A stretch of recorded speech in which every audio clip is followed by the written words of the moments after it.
aujourd'hui, avec Charles Gave, que l'on ne présente plus, le président de l'Institut des Libertés, voilà. Et Verlaine, contributeur qu'on ne présente plus non plus, célèbre de Boulevard Voltaire, que ses lecteurs aiment beaucoup, eh bien, nous allons parler d'un sujet qui nous occupe tous, qui est le deux poids deux mesures, qui est devenu spécialement prégnant et éclatant depuis le déconfinement. On a le sentiment qu'il y a une France que l'on verrouille, que l'on tient l'icou serré, qui s'est docilement laissé faire, très docilement, trop docilement. Trop docilement, les gilets jaunes étaient moyen dociles. Non, je parle pendant le Covid. Pendant le Covid. C'est-à-dire que là, la santé était au-dessus de tout, donc les gens ont tout accepté, les auto-autorisations un peu absurdes, et même de laisser leur mort s'éteindre seul. Ça, c'est quand même, et ce qui est quand même le signe de la civilisation.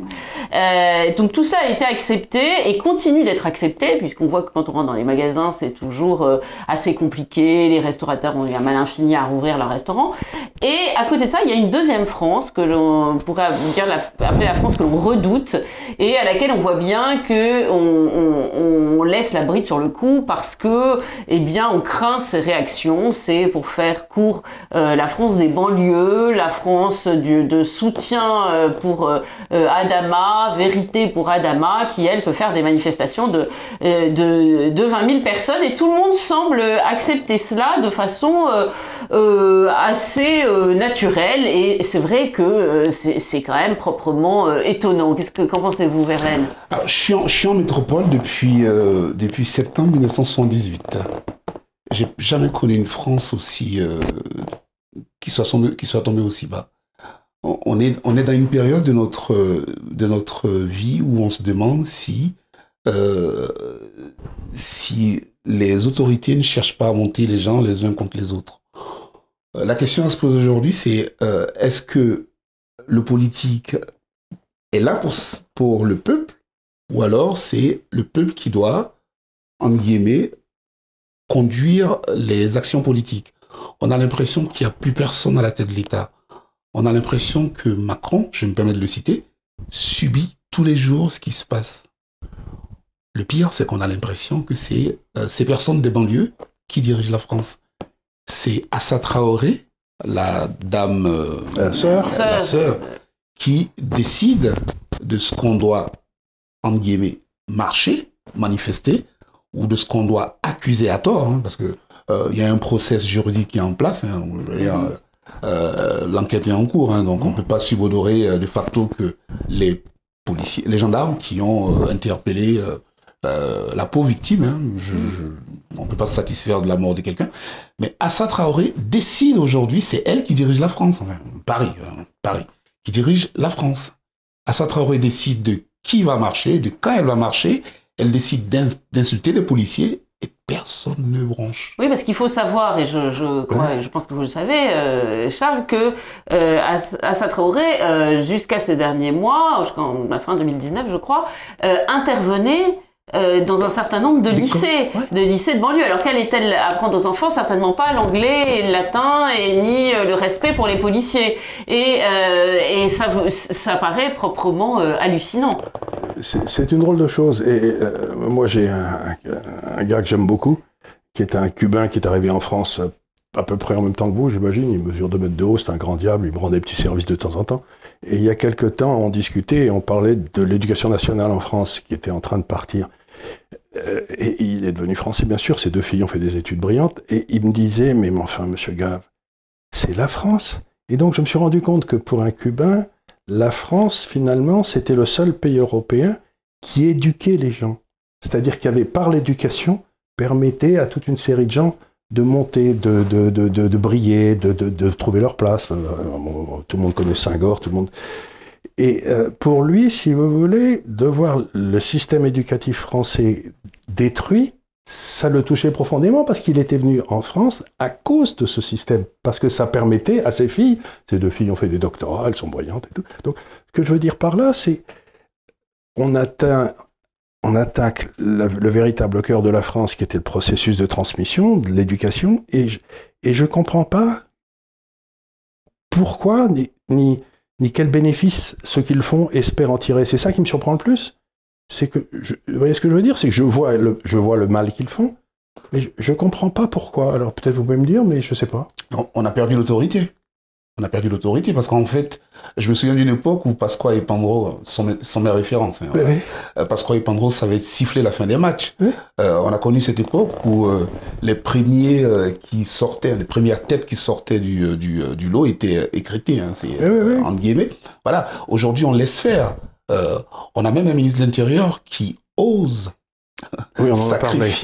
sacrifier sa police face à cette personne. Et dire que l'émotion est supérieure à la loi. Incroyable. Ce qui est quand même un truc pour un ministre de l'Intérieur, c'est invraisemblable. Non, mais je veux bien, mais qu'est-ce qui nous a amené à avoir une élite qui pense de travers? Mais est-ce que il n'y a pas derrière tout cela une instrumentalisation de l'extrême gauche qui a trouvé dans l'immigration un électorat de substitution? Finalement, on avait fait venir l'immigration pour avoir une main-d'œuvre à bon marché. Bon, aujourd'hui, on veut un électorat aussi facile, si j'ose dire, maintenant qu'on a perdu les classes populaires françaises, parce que derrière Assa Traoré, on se rend compte que il y a les antifas, les black blocs.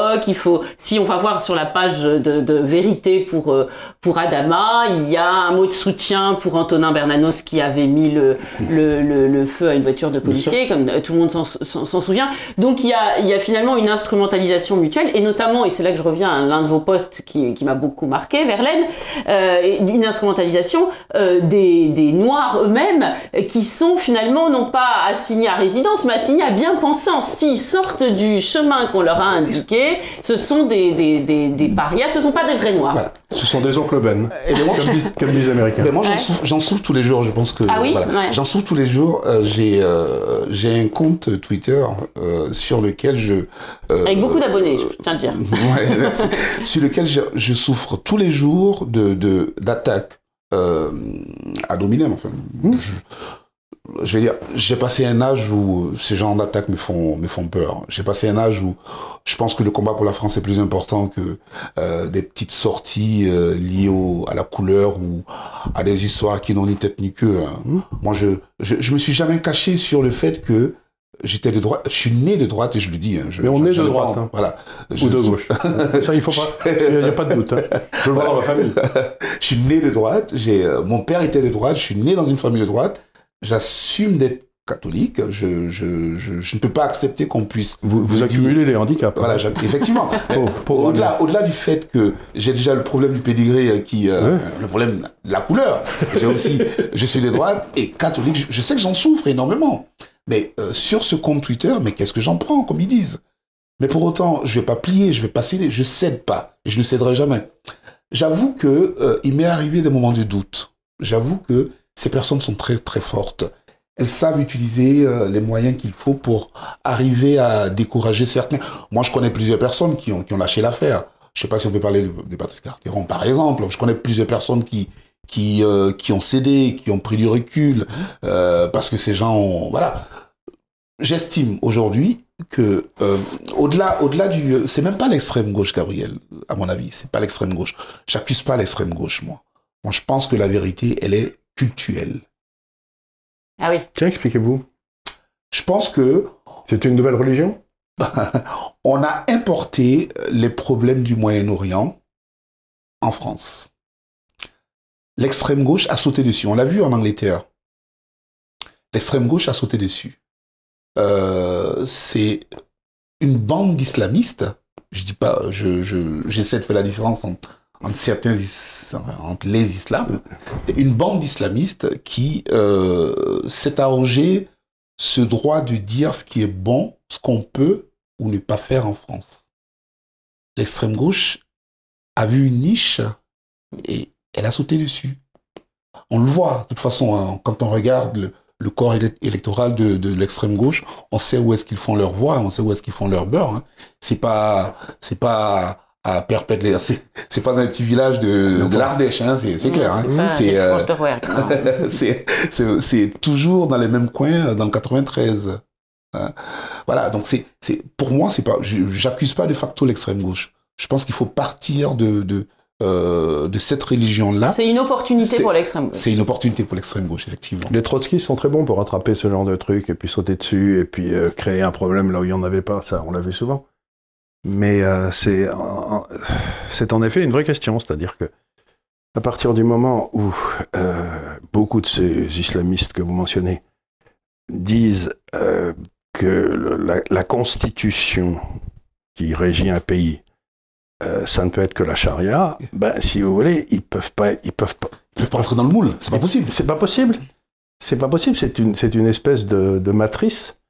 Ils n'ont pas la même matrice que nous, quoi. C'est ça c'est un vrai problème. Et quand on regarde les accointances raciales, enfin, les Noirs qui sont proches de ces personnes-là, moi je le vois depuis 72 heures, j'ai demandé à certains Noirs de m'envoyer sur Twitter en privé des témoignages enfin, des Noirs qui, en guillemets, sont assimilés. Hein. J'aime pas intégrer, moi. J'estime que on est assimilé ou on n'est pas assimilé. Il n'y a pas d'intégration. On est français ou on n'est pas. Quoi. Voilà. Il n'y a pas d'intégration qui vaille. Et donc, je reçois beaucoup de vidéos ces temps-ci. Et de façon générale, je le dis, mais vraiment sans crainte. Et c'est des Albert, c'est des Pierre, c'est pas des Mohamed, hein, je suis désolé, hein, les vidéos que je reçois. Et de façon générale, les Noirs qui vont aller vers ces personnes-là, c'est pour ça que j'insiste sur j'insiste sur le caractère culturel de ce problème qu'on a. C'est si tu es noir et que tu t'appelles Mohamed, c'est un exemple que je prends comme prénom, tu dois forcément être dans leur ligne, tu dois forcément soutenir Adama, enfin être pour la cause Adama, hein. Et même s'ils ont bac+10, hein, ils sont pourtant censés être réfléchis, censés avoir une capacité de réflexion. Mais non, même si tu as bac+10, tu dois forcément supporter Adama Traoré. Nonobstant le fait qu'il est un passé aussi. Hein, voilà. C'est pas pareil que George Floyd, hein, c'est pas Jésus-Christ. Hein, sont sérieux. Donc, nonobstant son passé, non, la gendarmerie, enfin les forces de l'ordre ont tort. Et ça, généralement, ce sont des personnes qui ont le même profil. Alors, j'avais fait à l'époque, sur une web TV, j'avais fait un post où j'avais catégorisé nous, Noirs, en 3 familles. Il y a la première famille qui est celle des Noirs de culte musulman. Ils ne sont pas nombreux. Hein. C'est les plus bruyants. Parce qu'ils s'associent avec des personnes d'origine maghrébine pour faire beaucoup de bruit. Généralement, ils viennent de 3 pays, Mali, Sénégal et Côte d'Ivoire. Et au milieu, on a les Noirs chrétiens, qui sont les plus nombreux, discrets, qui ont peur. Oui, d'ailleurs, il faut voir qu'au Nigeria, actuellement, il y a des massacres. Il y a des massacres de Noirs chrétiens, mais ces massacres de Noirs-là n'intéressent personne. Hein. Personne, qui ont peur. Ouais. Et ces personnes, mais qui ont peur physiquement, qui se disent c'est pas le moment de faire du bruit. Quoi. En fait, c'est pas les premiers dans leur culture, il y a le conflit. Le conflit est dans leur culture. Le conflit n'est pas dans leur culture. Je vous disais tout à l'heure qu'ils sont chrétiens, donc ils ont l'éducation, celle du Christ, qui consiste à dire, voilà, fais-toi discret, on te tape. Tant l'autre jour. Tant l'autre jour. Oui. Voilà. Et enfin, il y a une 3e branche, mais celle-là, elle est nouvelle. On la découvre en France. Elle était importée de l'Angleterre. C'est la branche des Noirs racistes. C'est LDNA et consorts. Ça, c'est pas l'extrême droite. Je défends pas l'extrême droite, là, mais c'est carrément des nazis, quoi. Et voilà, mais eux, on tue tous les Blancs, on tue tous les Chinois. Donc, c'est des partisans du génocide. Voilà, c'est des partisans du génocide, voilà. Les Noirs sont les plus grands, les plus forts. Bon, ceux-là, c'est des malades. Je préfère les retirer du lot. Donc, en fait, le vrai conflit, il est entre la première catégorie dont j'ai parlé là, et cette seconde catégorie. C'est pas c'est entre les chrétiens et les islamistes, c'est pas un conflit nouveau, hein. Je m'en doute, effectivement. Maintenant, ça touche les Noirs, c'est ce que vous venez de décrire remarquablement. Mais ça fait jamais que 1300 ans qu'on se met sur la gueule avec eux. Tout à fait. Et ce qui fait peur, pour conclure, ce qui fait peur, en fait, c'est que on aurait un pouvoir courageux. Il s'appuierait sur les seconds. Sûrement. Mais ce pouvoir-là préfère s'appuyer ou alors laisser faire les premiers. Oui. Qui ne sont pas dans une dynamique de construction. Parce qu'en fait, on est tous dans une... Je disais tout à l'heure que on sort du Covid, on doit penser à voilà, monter. Voilà, à travailler. Mais le pouvoir, voilà, le pouvoir devrait s'appuyer sur les seconds pour pouvoir faire avancer les choses. Mais il laisse faire les premiers. Ça l'arrange, ce pouvoir-là. Ça l'arrange de laisser... Donc, votre thèse, c'est que dans le fond, le pouvoir actuel a une grande satisfaction à voir les Français divisés, parce que quand c'est pas un scandale, il peut faire ce qu'il veut, quoi. Ça se voit dans les sondages. Oui. Il a 28%, le président actuel. Franchement, après Gilets jaunes, après les manifs et la retraite, après Hollande, je crois qu'il a fini à 15%. À 28%, Macron, bravo. Il sait pourquoi, il sait sur quoi il s'est appuyé pour garder ses 28%. Mais attendez, il y a quelque chose qui me fascine sur ce que vous dites, je trouve ça très intéressant. Est-ce que ça veut dire qu'il essaye, d'une certaine façon, de faire penser aux Français qui ne le sont pas, que tous les Noirs sont pareils, que tous les Arabes sont pareils, et une fois de plus, si vous voulez, il introduit la responsabilité collective. Si vous êtes noir, je change de trottoir, quoi. C'est ça.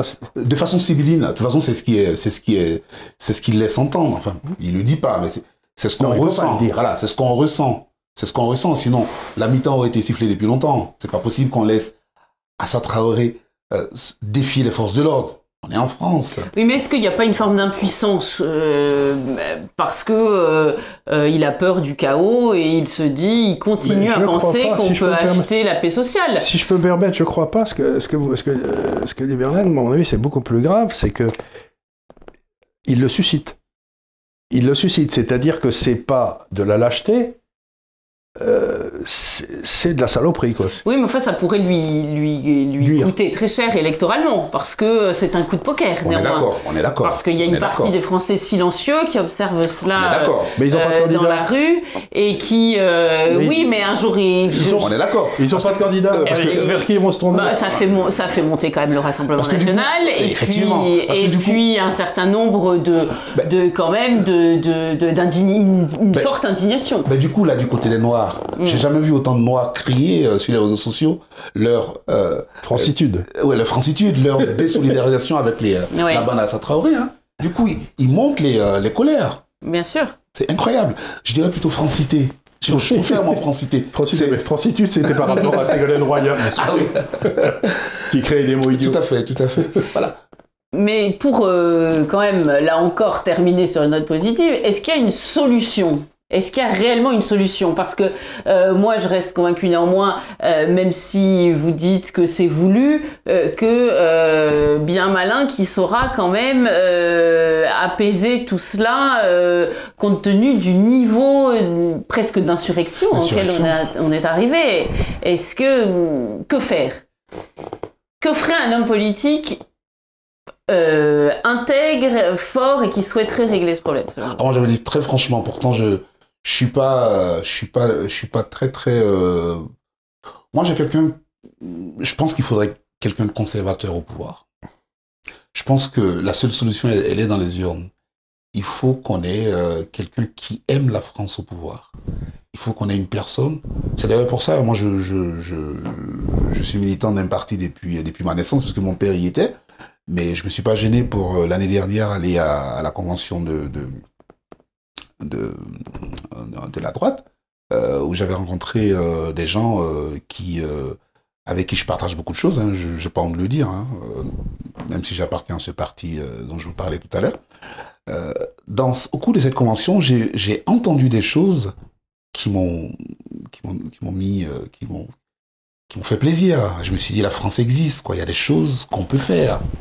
Et je pense qu'il faudrait demain qu'on ait un conservateur, un vrai conservateur, quelqu'un qui met la France avant tout, devant, quelqu'un qui est prêt à défendre la France. Parce que je parlais tout à l'heure de Charles Pasqua et de Robert Pandreau, et de Sarkozy dans sa phase initiale. Le Sarkozy ministre de l'Intérieur, pas le Sarkozy...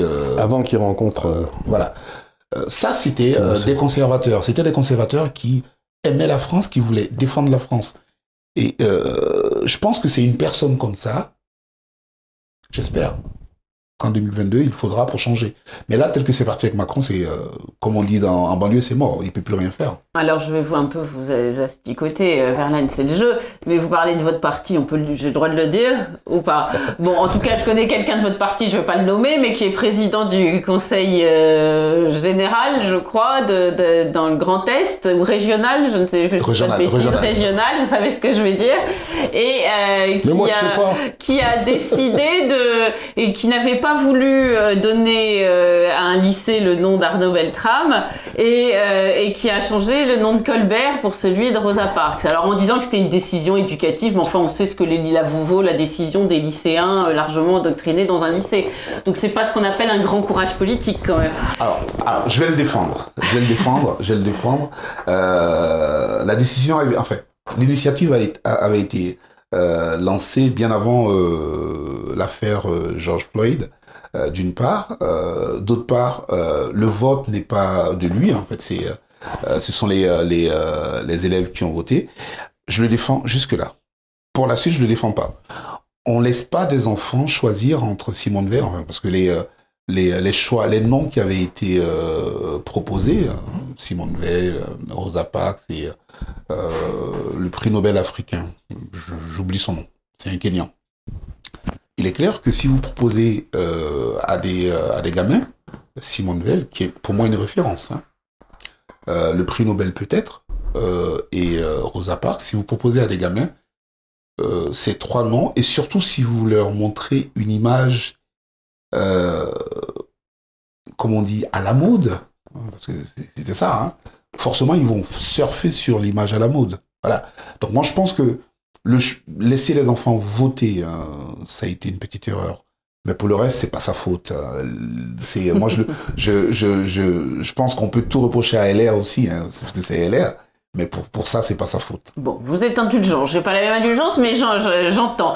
Et pour vous, c'est important, Charles Gave, ce déboulonnage de statut, ça vous inquiète et ces changements de nom. C'est vieux comme les rues, si vous voulez. C'est le vieux débat entre les iconoclastes et les, comment on appelait les autres, les iconos, je sais pas quoi, le mot grec, c'est-à-dire que quand une civilisation, quand une partie de la civilisation veut détruire l'histoire, elle détruit les représentations imagées de l'histoire. Donc on rase les églises, c'est comme on l'a vu à Palmyre, effectivement. Comme on l'a vu à Palmyre, ça fait partie de la constante. Dès que vous essayez de faire disparaître l'histoire d'un pays, vous effacez les signes visibles, parce qu'il y a des tas de gens, je sais pas, vous regardez le beau Dieu d'Amiens et vous comprenez ce que c'est que la religion chrétienne. Mais si vous détruisez le beau Dieu d'Amiens, les gens ne savent même plus que ça existe. Parce qu'ils ne l'ont pas vu. Il y a une différence entre ce que vous avez lu, ce que vous avez entendu, et ce que vous avez vu. Quand vous avez vu, vous comprenez. Il vire et il croit. Vous savez, c'est le vieux truc. C'est ça. Donc, vous voyez, vous croyez. Et donc là, on vous empêche de voir ce qui vous rattache à vos ancêtres. Oui, c'est parfaitement compréhensible. Verlaine a une par contre, en fait, j'ai fait que défendre le président de la région sur le changement de nom, mais pour autant, je ne suis pas d'accord sur le fait qu'il faille changer, qu'il faille détruire, déjà qu'il faille changer tous les noms, qu'il faille débaptiser tous les noms, aussi bien de Colbert, de Feder, de Gallieni, en fait, de toutes ces, même de Bugeaud, de toutes ces grandes personnes qui ont fait l'histoire. Mais aux États-Unis, ils en sont déboulonnés les statues de Lincoln. Voilà, il ne faut pas en arriver là. D'une part, il y a un truc qui est sidérant. Je me suis permis là parce que j'ai beaucoup de nuits noires, comme on dit. Je me suis permis pendant mes nuits noires de jeter des coups d'œil sur ce qui se passe en Afrique.